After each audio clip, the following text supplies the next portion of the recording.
श्री गणेशाय नमः। नमस्कार मित्रों, मेरा नाम है ज्योति। एस्ट्रो तत्व चैनल पर आपका अभिनंदन है। और अभी तक आपने चैनल को सब्सक्राइब ना करा हो तो कर ले, जिससे आपको अपडेट मिलते रहे। और हमारे चैनल के सभी वीडियोस देखिएगा जरूर। और ज्ञानवर्धक वीडियोस के लिए हमारी प्लेलिस्ट जरूर देखें, इससे हमें प्रोत्साहन मिलता है नित नई जानकारी देने का। आज इस वीडियो के माध्यम से हम सभी जानते हैं, तुलसी विवाह कराने से मिलता है भगवान विष्णु का आशीर्वाद। जाने पूजन विधि। हिंदू धर्म के अनुसार देवउठनी एकादशी यानी कि जिस दिन भगवान विष्णु अपनी निद्रा से जागते हैं, उस दिन तुलसी विवाह का भी प्रावधान बताया गया है। इस दिन सृष्टि के पालनहार श्री हरि विष्णु भगवान 4 महीने की अपनी निद्रा के बाद जागते हैं। ऐसे में इसी दिन भगवान शालिग्राम और तुलसी के पौधे का विवाह कराए जाने की भी मान्यता है। कहते हैं तुलसी विवाह का आयोजन करना अत्यंत मंगलकारी और बेहद शुभ साबित होता है। जो कोई भी इंसान देवउठनी एकादशी के दिन भगवान विष्णु को तुलसी दल अर्पित करता है और फिर शालिग्राम के साथ तुलसी विवाह कराता है, उसके जीवन के सभी कष्टों का चुटकियों में निवारण हो जाता है और उस भक्तों को भगवान हरि की विशेष कृपा भी प्राप्त होती है। कब है तुलसी विवाह? हिंदू पंचांग के अनुसार कार्तिक मास के शुक्ल पक्ष की एकादशी, जिसे देवउठनी एकादशी भी कहते हैं, उसी दिन तुलसी विवाह का आयोजन किया जाता है। देश में कई हिस्सों में इसके अगले दिन यानी कि द्वादशी के दिन तुलसी विवाह किए जाने की भी मान्यता है। जो लोग एकादशी को तुलसी विवाह करवाते हैं, वह इस वर्ष 26 नवंबर को इसका आयोजन करेंगे। वहीं द्वादशी के दिन तुलसी विवाह कराने वाले 27 नवंबर को तुलसी विवाह कर सकते हैं। जाने तुलसी विवाह की तिथि और शुभ मुहूर्त। तुलसी विवाह 2020 26 नवंबर। तुलसी विवाह तिथि गुरुवार 26 नवंबर 2020। द्वादशी तिथि प्रारंभ 5:12 बजे 26 नवंबर 2020 से। द्वादशी तिथि समाप्त 7:48 बजे 27 नवंबर 2020 तक। तुलसी विवाह का महत्व। हिंदू धर्म में तुलसी विवाह का बेहद महत्व बताया गया है। कहा जाता है यह वही दिन है जिस दिन भगवान विष्णु और सभी देवतागण 4 महीने की निद्रा से जागते हैं। इसी वजह से इस एकादशी को देवउठनी एकादशी भी कहा जाता है। जो कोई भी इंसान भगवान शालिग्राम और तुलसी का विवाह संपन्न कराता है, उसके वैवाहिक जीवन में आ रही समस्याओं का निवारण हो जाता है। साथ ही अगर किसी के विवाह में अड़चन आ रही है, रिश्ता पक्का नहीं हो रहा है या शादी बार बार टूट जा रही है, तो उसे भी तुलसी विवाह करने का विधान बताया जाता है। इससे आपकी शादी में आ रही सभी बाधाएं अवश्य दूर होती हैं। सिर्फ इतना ही नहीं, इस दिन के बारे में ऐसी मान्यता है कि जिन भी दंपत्ति को कन्या सुख नहीं प्राप्त होता है, उन्हें अपने जीवन में एक बार तुलसी विवाह कर तुलसी का कन्यादान करने से बेहद ही पुण्य मिलता है। तुलसी विवाह की पूरी और संपूर्ण विधि। जिन लोगों को भी तुलसी विवाह में शामिल होना होता है, वह नहा धोकर तैयार होते हैं। जो लोग तुलसी विवाह में कन्यादान करते हैं, उन्हें व्रत रखना आवश्यक बताया गया है। इसके बाद शुभ मुहूर्त के दौरान तुलसी के पौधे को आंगन में किसी चौकी पर स्थापित करें। आप चाहे तो छत या मंदिर में भी तुलसी का विवाह करा सकते हैं। अब दूसरी चौकी पर शालिग्राम को स्थापित करें। साथ ही चौकी पर अष्टदल कमल भी बनाएं। इसके ऊपर कलश स्थापित करें। कलश में जल भरें और उसके ऊपर स्वास्तिक बनाएं और आम के 5 पत्ते वृत्ताकार में रखें। अब नए लाल कपड़े में नारियल लपेटकर आम के पत्तों के ऊपर रख दें। तुलसी के गमले में गेरू लगाएं। साथ ही गमले के पास जमीन पर भी उससे रंगोली बनाएं।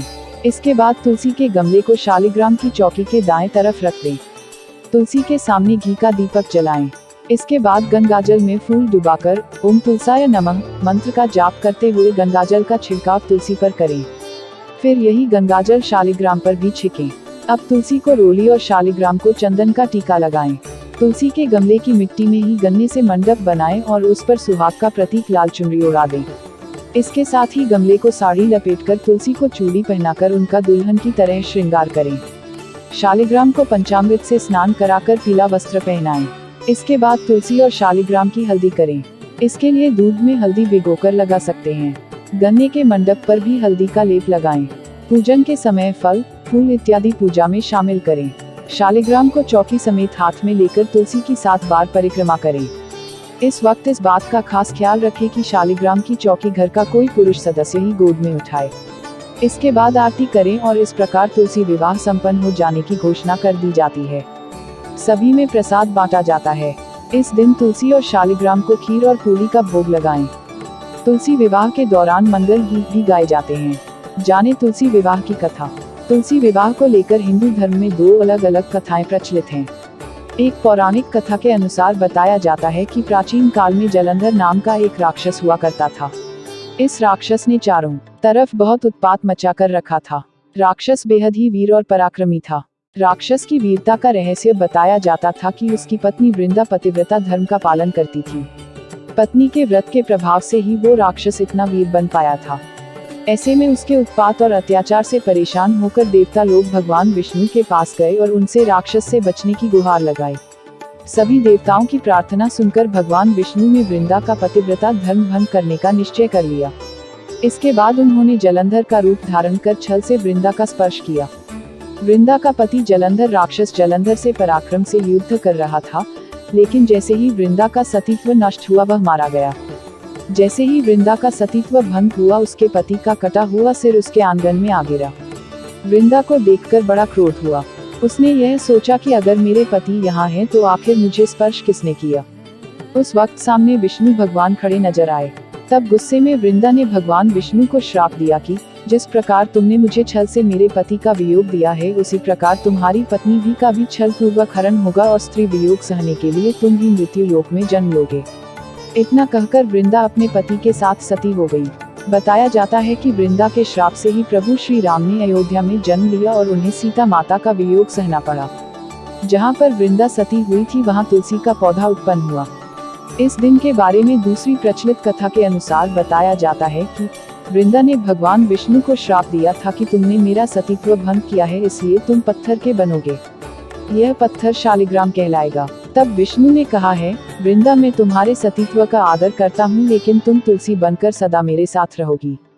जो भी मनुष्य कार्तिक एकादशी के दिन तुम्हारे साथ मेरा विवाह कराएगा उसकी हर मनोकामना अवश्य पूरी होगी। इसीलिए मान्यता है कि बिना तुलसी दल के शालिग्राम या विष्णु जी की पूजा अधूरी होती है।